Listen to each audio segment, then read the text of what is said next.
Tendance Ouest sur la route du grand départ. 10 villes, 10 étapes. Du 20 juin au 1er juillet, retrouvez chaque midi Tendance Ouest en direct de 10 villes normandes traversées par le Tour de France 2016. Avec Isigny-Sainte-Mère, beurre, crème et fromage issus d'un terroir d'exception depuis plus de 80 ans. Retrouvez toutes les infos sur tendanceouest.com. La route du grand départ ici à Utah Beach, commune de Sainte-Marie-du-Mont. Lors du 70e anniversaire du débarquement, il y a 2 ans, je rêvais de faire une émission ici. Ça s'était pas fait pour diverses raisons. Et ça se fait cette année, j'en suis ravi pour le passage du Tour de France, pour le grand départ du Tour de France 2016. On vous le rappelle, la première étape, Mont-Saint-Michel, Utah Beach. On est à quelques dizaines de mètres de la ligne d'arrivée. Cette première étape qui sera aussi l'occasion d'un show exceptionnel, toujours exceptionnel à chaque fois qu'il passe quelque part, on s'en souvient. C'est le show de la Patrouille de France. Et le hasard a posé aujourd'hui sur notre car podium le colonel Luc Quinten. C'est lui qui aura en charge ce show exceptionnel de la Patrouille de France. Bonjour. Bonjour à tous. Merci d'avoir accepté notre invitation improvisée sur ce plateau à la volée. Informel et sympathique. Vous avez la charge d'organiser avec ASO et le conseil départemental de la Manche cette patrouille, ce show de la Patrouille de France. Racontez-nous un petit peu ce qui va se passer cette journée du samedi, j'ai plus la date, 2 juillet 2016. Eh bien le 2 juillet, en fait c'est un show qui consistera à 2 étapes. La patrouille décollera de Salon de Provence, sa base d'attache, avec ses 10 avions le samedi matin. Et en fait, elle ne viendra pas à Utah Beach, ni à Cherbourg. Elle se posera, en fait, sur l'aérodrome que tous les Normands connaissent.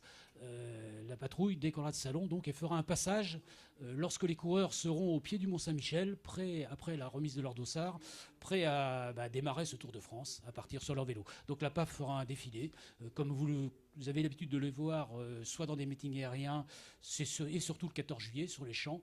Donc là, nos couleurs bleu, blanc, rouge seront le panache qui sera entre les îles anglo-normandes et le Mont-Saint-Michel. Magnifique. Décollage de Salon, arrivé au Mont-Saint-Michel, combien de temps ? Oh, ça sera une trentaine de minutes.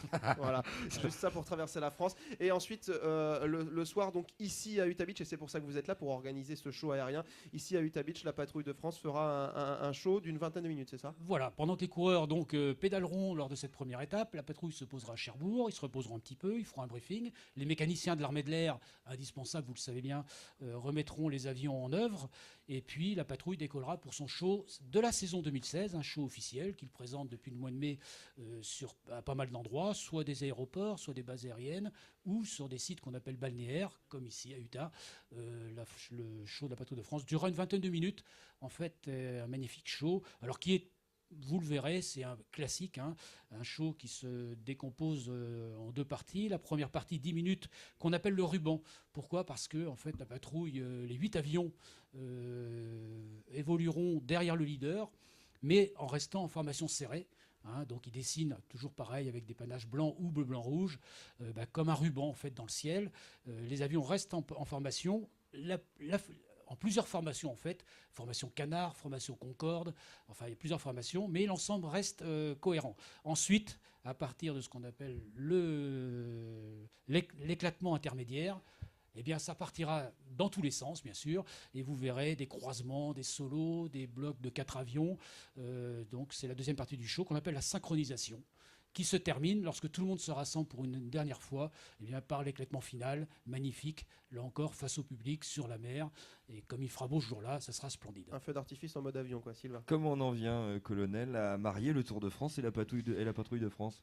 Alors, depuis toujours, à l'occasion, la Patrouille de France est passée sur des sites des étapes du Tour de France, mais en fait, un protocole a été établi de façon plus formelle, en fait, depuis l'année 2013. 2013, c'était l'année du 60e anniversaire de la Patrouille de France, créée en 1953, et également, c'était le 100e Tour de France, organisé par ASO.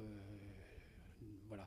Et donc, à cette occasion, il a été décidé de marier, en quelque sorte, la patrouille au Tour de France. Et depuis, à l'occasion des grands départs ou sur le passage des étapes, par exemple les dernières sur le Mont Ventoux, il y a des passages de la patrouille de France ou des shows aériens organisés comme ce sera le cas le 2 juillet.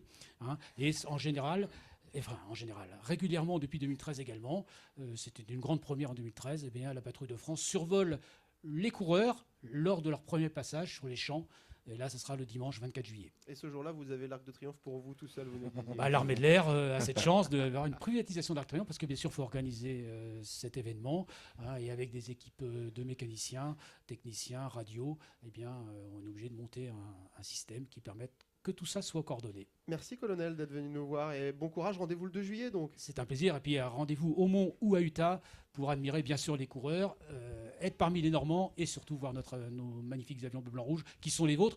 Dernier point, si vous permettez, le ministre, le président de la République, le ministre et le chef d'état-major militaire tiennent à ce que on considère la patrouille de France comme étant un ambassadeur de la France, pas seulement de l'armée de l'air, mais ce sont nos couleurs, à vous tous, les citoyens de la République française. Voilà. Il en est un véritable bel ambassadeur de notre pays. Merci colonel d'être venu nous voir ce midi. Merci Kelly Seller, qui est l'une des élèves qui a participé à un projet au sein du lycée Sivard de Beaulieu à 40 ans. On y va Sylvain, maltraitance de Kelly. Maltraitance de Kelly, elle a participé évidemment avec son lycée, avec son professeur Jérôme Ladune qui est également la professeure de SVT à tout un projet. Je vais commencer justement avec Jérôme, le professeur. Bonjour Jérôme. Bonjour. L'idée du Tour de France pour vous, le sportif, elle était impérative à exploiter? Ouais, c'est-à-dire qu'on a utilisé ça en aide personnalisée, comme ça s'appelle. Donc sans qu'il y ait de programme très défini, il faut sauter sur 2 occasions. Alors celle-ci est toute parfaite, à la fois pour l'événement, puis dans le côté scientifique, on peut voir plein de choses qui sont en lien avec les programmes et absolument scientifiques, quand on parle de VMA, de puissance musculaire et toutes ces choses-là, quoi. Comment vous avez décomposé justement ce parcours d'avant-tour pour vous en mode éducatif? Eh ben, le but, c'était de profiter de l'événement. Alors après, c'est sûr qu'en tant que prof, il y avait des contraintes, puisqu'on a eu des belles rencontres, mais donc on était heureux de recevoir les gens. Et donc, les activités ont été notamment guidées par les moments de rencontre. Aussi, on a profité pour faire une sortie. Et donc là, on a été contraint un peu par la météo. Donc, on avançait par rapport à ces belles occasions. Et puis, de toute façon, ça a permis de travailler, on pense, efficacement. Kelly, tu nous racontes un petit peu, je me permets de te tutoyer si ça ne te dérange pas, tu nous racontes un petit peu comment ça s'est passé tout ça? On a commencé par faire des recherches scientifiques d'abord autour de la VMA, donc la vitesse maximale aérobie, la PMA, la puissance maximale, tout ce qui est la fréquence cardiaque, tout ce qu'on pouvait mettre comme équipement sur le vélo, toutes ces choses-là. Du coup, tu connais ta VMA maintenant? Ouais, je crois. Alors, faut retenir. Quand on calcule sa VMA et sa PMA, faut la retenir. Bon, c'était une belle expérience, Ouais. Kelly, ce travail autour du vélo. Et en plus, Kelly, vous avez participé, vous, en vélo au dernier kilomètre de cette étape. Ouais, Alors, ils sont durs ou pas, les derniers kilomètres? C'est de la ligne droite, mais même les petites côtes, elles font mal. Hein. Ils seront pas mal. Jérôme, je me retourne vers vous. Vous êtes un coureur à pied. On imagine que faire ce travail-là aussi pour vous a été un vrai bonheur avec vos élèves. Ah oui, justement, là, ça permet, sur une belle occasion, à la fois de parler quelque chose qui m'intéresse personnellement, puis qui professionnellement est bien raccord avec ma discipline. Donc il y a les deux à la fois, quoi. Le personnel et le professionnel. Merci d'être venu nous voir, merci d'être venu nous parler quelques instants de ce magnifique projet. Il y en a eu plein des projets menés comme ça dans les établissements scolaires de la région. On parlera d'un autre projet, je crois que ce sera à Saint-Hilaire-du-Harcouët la semaine prochaine à l'occasion d'une nouvelle étape de cette opération Grand Départ du Tour de France. Puisqu'on est dans le sport, on va continuer à en parler. C'est probablement le plus petit club de foot qu'on va recevoir pendant ces 10 jours de tournée. C'est très probable, ouais. Allez, C'est très probable. asseyez-vous, on est avec le président de l'AS Sainte-Marie-du-Mont. Oui, avec Ernest Dubois, le président de l'AS Sainte-Marie-du-Mont, et puis avec l'entraîneur et dirigeant historique Gilbert Chuquet. Je vais commencer avec vous, Ernest. Ernest, comment va l'AS Sainte-Marie-du-Mont et surtout comment on fait pour faire vivre un si petit club dans une si petite ville? Alors bonjour à tous. Cette année ça va moyen vu qu'on est en première division et deuxième division district qu'on était parce que les deux équipes descendent quoi. Vous savez ça arrive. Mais oui. Mais bon nous on est des battants avec Gilbert et toute notre équipe parce qu'il ne faut pas oublier tous ceux qui sont avec nous et on va rebondir l'année prochaine en essayant de remonter le club en première division. Alors avant de revenir avec Gilbert sur l'aspect footballistique et la vie du club de la S Sainte-Marie-du-Mont, vous faites partie des appels à projets avec les écoles justement de Sainte-Marie-du-Mont. C'est l'association sportive, le foot, plus les écoles qui vont animer un peu le passage du tour à Sainte-Marie finalement. Tout à fait. Alors, on a monté un appel à projet avec le district de football de la Manche et Foot pour tous. Ça consiste à faire une grande fresque sur le terrain de foot de Sainte-Marie-du-Mont qui va représenter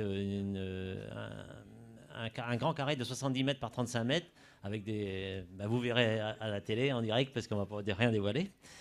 Et ça, c'est avec le foot pour tous, le foot pour les handicapés, tout ça.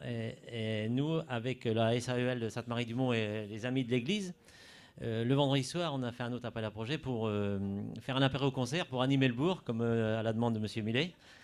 Voilà. Et on aura 4 groupes de musiciens. Alors, on aura Gabriel et ses musiciens. On aura les Juste à Bout, un groupe de Granville, on aura les Accrochants, un groupe de Saint-Lô, et les Prox, qui sont de Sainte-Marie-du-Mont, c'est ça qui est important aussi, on a un petit groupe aussi, et on a Gabriel, ces musiciens que j'ai parlé tout à l'heure, ils sont aussi de Sainte-Marie-du-Mont. C'est important pour les assos sportives, les associations, quelles qu'elles soient de la commune, de vivre aussi ce moment-là, c'est un moment qu'on reverra potentiellement jamais chez nous, quoi. Ah ben oui, parce que quand on a fait les appels à projets et tout ça, en fin de compte, on n'a pas eu de mal à trouver des bénévoles pour organiser un apéro-concert. Hier soir, on a fait une réunion, on était presque 40. À Sainte-Marie-du-Mont. À Sainte-Marie-du-Mont. Le foot à Sainte-Marie-du-Mont, c'est Ernest Dubois le président, mais c'est surtout Gilbert Chuquet qui abat les terrains depuis des années et des années. Gilbert, c'était dur cette année avec Sainte-Marie quand même. Tout à fait, c'était très très dur, oui. C'est-à-dire que nous, les petits clubs en ce moment, on vit avec la vie actuelle des jeunes des moments difficiles. C'est pas notre époque, Sylvain, on s'est connus depuis pas mal d'années. Et donc, cette année, je pense que si on avait eu notre équipe au complet tous les dimanches, nous ne serions pas descendus. Mais bon, c'est comme ça. Et on n'est pas déçus parce qu'on ne peut pas repartir sur des années comme ça, très difficiles, sans entraînement. Et comme tu sais, en première division, si tu t'entraînes pas, ça peut pas marcher. C'est combien de joueurs à Sainte-Marie-du-Mont en tout? En ce moment, nous avons environ, avec les jeunes, 80 licenciés. Ouais. C'est énorme pour un si petit village. Oui, on a eu plus que ça, mais bon, les jeunes maintenant, c'est pas facile de les maintenir dans nos petits clubs. Il y a des clubs proches, on ne citera pas de nom, mais les meilleurs petits U9, U13, et tout ça, ça part. Donc, tous les ans, il faut se remettre en question. Alors en plus, l'école de Sainte-Marie-du-Mont, dont je pense avoir entendu un écho, qu'il y aura peut-être encore une classe qui va être difficile à conserver. Donc ce sont nos petits jeunes qui sont là, qui viennent le mardi s'entraîner. Et ça diminue, et c'est pas facile. Mais bon, on garde espoir. Je sais pas si on a bien fait de parler de foot pendant cette tournée, parce que chaque jour, on va avoir un petit tac sur le grand club d'à côté. Non, pas du tout. En plus, si on peut leur faire un peu de promo, ils cherchent un entraîneur pour l'année prochaine. Voilà. Sainte-Marie-du-Mont. Voilà, si vous écoutez Tendance Ouest et que vous avez... Si vous êtes tout à intéressé fait. pour venir Tout à voir fait. Gilbert et Ernest à Sainte-Marie-du-Mont et coacher une grosse quarantaine de seniors Voilà, c'est en ça, tout oui. pour 2 équipes en 2e et 3e div, la porte est grande ouverte, n'est-ce pas? Un à dernier fait. petit mot, Ernest? Oui, parce que moi, tout de suite, j'ai une pensée à Lucien, notre ancien président, qui a beaucoup œuvré sur le foot de Sainte-Marie-du-Mont, quoi. Et là, il a des petits problèmes de santé, alors je voudrais lui souhaiter un bon rétablissement. Eh ben, j'en profite pour me joindre à vous et lui souhaiter un prompt rétablissement. Anthony, je me trompe pas? C'est ça, oui, c'est ça. On parle ostréiculture ensemble? Bon, un petit peu, oui. Parce que Sainte-Marie-du-Mont, c'est aussi ça, on est en bord de mer et c'est l'occasion de parler et des activités aussi. On va parler chevaux dans quelques instants avec un autre de nos invités. Anthony, avec vous, on parle d'ostréiculture. Vous êtes ostréiculteur sur la côte est de la Manche, ici à Sainte-Marie-du-Mont. Ici même, oui, Sainte-Marie-du-Mont. Allez, racontez-nous un petit peu votre activité. Qu'est-ce qu'on fait chez vous? Ah bah donc, essentiellement les huîtres, les moules également. Hein, donc, des saisons pas toujours faciles, comme tout le monde le sait, avec la mortalité qui continue malheureusement. Sinon, on continue notre activité. Là, la saison de moules recommence depuis une petite quinzaine de jours.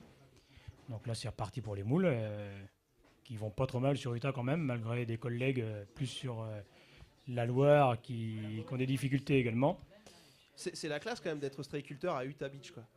Oui, oui, c'est pas forcément trop connu, mais c'est un joli coin qui demanderait même à être un peu plus connu pour l'ostréiculture. Oui, justement, quand on parle des huîtres dans la Manche, on parle souvent de Saint-Va, on parle parfois de Blainville-sur-Mer. Oui, Isigny, un petit peu quand même. Isigny, Qui est connu. et c'est vrai que c'est difficile de se placer comme ça quand on est entre notamment Saint-Va et Isigny. Bah, ça, plus compliqué niveau. Oui, c'est pas forcément trop connu. Il y a des différences par rapport à ces huîtres-là, justement. Il y a une huître particulière ici à Utah. Nous, on fait une spéciale. C'est une huître qui est bien charnue, pourtant, elle est vraiment très bien. Elle est reconnue quand même on peut dire dans le monde, parce que on expédie, tous les ostréiculteurs d'ici expédient quand même aussi bien Italie, Hollande, la Chine. Donc ça voyage quand même pas mal. Elle est très reconnue, mais pas forcément localement, pas trop reconnue. Bon, merci Anthony d'être venu nous voir quelques instants pour parler ostréiculture avec nous. Voilà, c'est l'occasion aussi de souligner que on a des ostréiculteurs aussi sur cette côte est, aussi ici à Utah Beach, et on vous souhaite que ça se passe le mieux possible. On sait, avec tous ces soucis de mortalité, vous l'avez un petit peu abordé. C'est pas toujours facile, mais c'est un métier de courageux qu'il faut souligner ici sur la route du Grand Départ. Merci Anthony d'être venu nous voir ce matin. Merci. Sylvain, dans quelques instants, on va parler chevaux avec un nouvel invité. Ce sera juste après le Tendance Emploi. Juste avant, je voudrais qu'on revienne sur cette étape Mont-Saint-Michel Utah Beach. Une étape, on l'a dit, réservée aux sprinters, mais on parlait d'ostréiculteurs. Le bord de mer va être largement plébiscité à l'occasion de cette étape. Oui, ça va être toute la remontée du Mont-Saint-Michel jusqu'à Créance, qui sera la première ville traversée pour changer de cap. On est cap au nord du Mont-Saint-Michel jusqu'à Créance, et ensuite on part sur le nord-est avant de reprendre un cap au nord et d'arriver justement dans cette côte est de la Manche, du Cotentin, par Saint-Sauveur-le-Vicomte ou encore la Loge et le Ham. Et là, après, on atteindra vraiment avec Montebourg la côte avant de revenir par Sainte-Mère-Église, Chef du Pont. Évidemment, le parachutage de la Fière, on y viendra après avec un invité suivant pour cette grande ligne droite. On le dit, sportivement réservé à un sprinter. Moi, je suis sûr qu'au moins pendant 100 bornes, on aura pourquoi pas un manchois devant échappé. Allez, Tendance Emploi, et juste après, on se retrouve avec un nouveau.